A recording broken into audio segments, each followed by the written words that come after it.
சாயி ராமாயணம் அத்தியாயம் 38 அன்னதானம். அசத்தியம் சாயி இடத்தில் செல்லாது.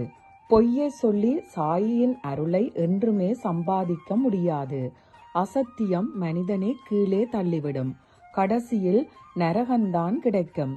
குருவை வஞ்சிப்பது மகா பாதக செயல். அதிலிருந்து விடுபட முடியாது. இதை நன்கு அறிந்த நானா ஆரம்பத்திலிருந்து கடைசி வரை என்ன நடந்தது என்பதை பாபாவிடம் சொன்னார். நானா சொன்னார், குதிரை வண்டி அமர்த்திய போது நேராக ஷிரடிக்கு செல்ல வேண்டுமென்றே பேசினோம். ஆனால் அவ்வாறு செய்திருந்தால் கோதாவரி நதிக்கரையில் இருக்கும் தத்தாத்ரேயரை பிணிவாலே தரிசனம் செய்திருக்க முடியாது. தாத்தாத்ரேய பக்தரான அவர் எங்களுடைய மார்க்கத்தில் இருந்த தாத்தாத்ரேயர் கோயில் வழியாக வண்டி சென்றபோது இறங்கி தரிசனம் செய்ய விரும்பினார்.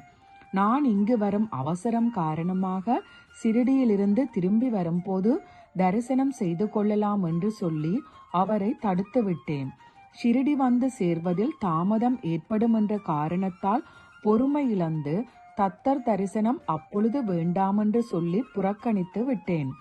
பின்னர் கோதாவரி நதியில் ஸ்நானம் செய்தபோது ஒரு பெரிய முள் என் பாதத்தில் குத்தி சதைக்குள் ஏறிவிட்டது. வழியில் மிக அவஸ்தைப்பட்டேன். கடைசியில் பிரயத்தனம் செய்து எப்படியோ முள்ளை பிடுங்கி போட்டேன். பாபா நானாவை கண்டித்தார். உமக்கு இந்த அவசரம் உதவாது. தரிசனம் செய்வதை புறக்கணித்த குற்றத்திற்கு இம்முறை லேசான தண்டனையுடன் தப்பித்து கொண்டீர்.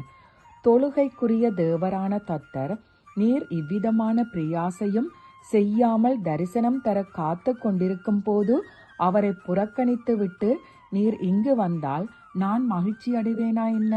இப்பொழுது மறுபடியும் கண்டியை பற்றி பேசுவோம். ஓ, மசூதியில் சாயியுடன் அமர்ந்து உண்ட அந்த மதிய உணவு எத்தனை புனிதமானது! சாயி பக்தர்களின் பால் எவ்வளவு பிரேமை செலுத்தினார்! ஒவ்வொரு நாளும் பாபாவுக்கு பூஜையும் ஆரத்தியும் முடித்து பக்தர்கள் தம் தம் வீடுகளுக்கு திரும்பும் போது பாபா வெளியே வந்து மசூதியின் கைப்பிடி சுவர் முனையில் நிற்பார். பக்தர்கள் அனைவரும் முற்றத்தில் காத்திருப்பர். பிறகு அவர்கள் ஒவ்வொருவராக பாபாவை வணங்கிவிட்டு செல்வர். பாதங்களில் வணங்கிவிட்டு எழுந்து எதிரே நின்ற போது பாபா ஒவ்வொருவருக்கும் நெற்றியில் உதியிடுவார். இப்பொழுது குழந்தைகள், பெரியோர்கள் எல்லோரும் அவரவர் வீட்டுக்கு சென்று சாப்பிடுங்கள். பாபாவின் ஆணையை சிரமேற்கொண்டு அனைவரும் வீடு திரும்புவர். பாபா திரும்பியவுடன் படுதா இறக்கப்படும். தட்டுகளும் கரண்டிகளும் கனகனவென்று ஒலிக்கும். பிரசாத விநியோக நிகழ்ச்சி ஆரம்பிக்கும். சாயியின் கரம்பட்டு புனிதமடைந்த பிரசாதம் சிறிது கிடைக்கும் என்ற ஆசையுடன் சில பக்தர்கள் கீழே முற்றத்தில் காத்திருப்பர். உள்ளே சுவரிலிருந்த மாடத்தில் சாய்ந்து கொண்டு பாபா உட்கார்ந்திருப்பார். சாப்பிடுபவர்கள் அவருக்கு இரண்டு பக்கங்களிலும் கண்கவர் பந்தியாக உட்கார்ந்திருப்பர். சகலரும் ஆனந்தத்தின் உச்சியில் இருப்பார்கள். எல்லாரும் தம் தம் நெய்வேத்தியத்தை சமத்த சாயியின் முன்பு நகர்த்துவர். சாயியும் ஒரு பெரிய தட்டில் எல்லா பிரசாதங்களையும் தம்முடைய கைகளாலேயே ஒன்றாக கலப்பார். பாபாவின் கையிலிருந்து ஒரு பருக்கை சோறு பெறுவது மகா பாக்கியம். உண்பவரின் உள்ளும் புறமும் புனிதமாகும். வாழ்க்கை பயனுள்ளதாக ஆகும். வடை, அப்பம், பூரி, சாஞ்சோரி, சில சமயங்களில் சிகரன், கர்க்கா, பேணி, பலவித பாயாசங்கள், பாபா இவை அனைத்தையும் ஒன்றாக கலந்து விடுவார். இந்த கூட்டு கலவையை பாபா இறைவனுக்கு அர்ப்பணம் செய்வார். பின்னர் ஷாமாவையும் நிமோங்கரையும் தட்டு தட்டாக நிரப்பி பரிமாற சொல்வார். பக்தர்களை ஒவ்வொருவராக கூப்பிட்டு தம் அருகில் உட்கார வைத்து பரமானந்தத்துடனும் பிரீதியுடனும் தொண்டை வரை நிரம்புமாறு போஜனம் செய்விப்பார். சப்பாத்திகளையும் பருப்பு சூப்புகளையும் ஒன்றாக சேர்த்து பிசைந்து நெய் கலந்து சுவையூட்டி எல்லோருக்கும் தாமே பரிமாறுவார்.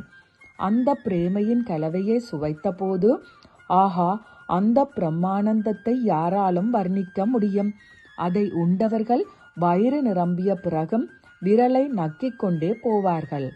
சில சமயங்களில் மாண்டாவும் பூரண போலியும், சில சமயங்களில் சர்க்கரை ஜீராவில் தோய்த்த பூரி, சில சமயங்களில் பாசந்தி, ரவா கேசரி, சாஞ்சோரி, சில சமயங்களில் வெல்லம் கலந்து செய்த சப்பாத்தி, இத்தனை வகைகளில் சுவையான உணவை பாபா அளித்தார்.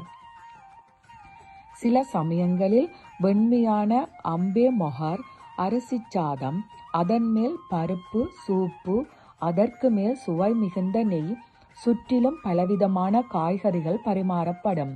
ஊறுகாய், அப்பளம், ரைதா, பலவித பஜ்ஜிகள், புளித்த தயிர், மோர், பஞ்சாமிர்தம் இவையும் எப்பொழுதாவது இருந்தன. இந்த திவ்யமான அன்னத்தை உண்டவர் எல்லா பேறுகளையும் பெற்றவர் ஆவார். ஓம் சாய்ராம். எல்லோருக்கும் சுபமுண்டாகட்டும்.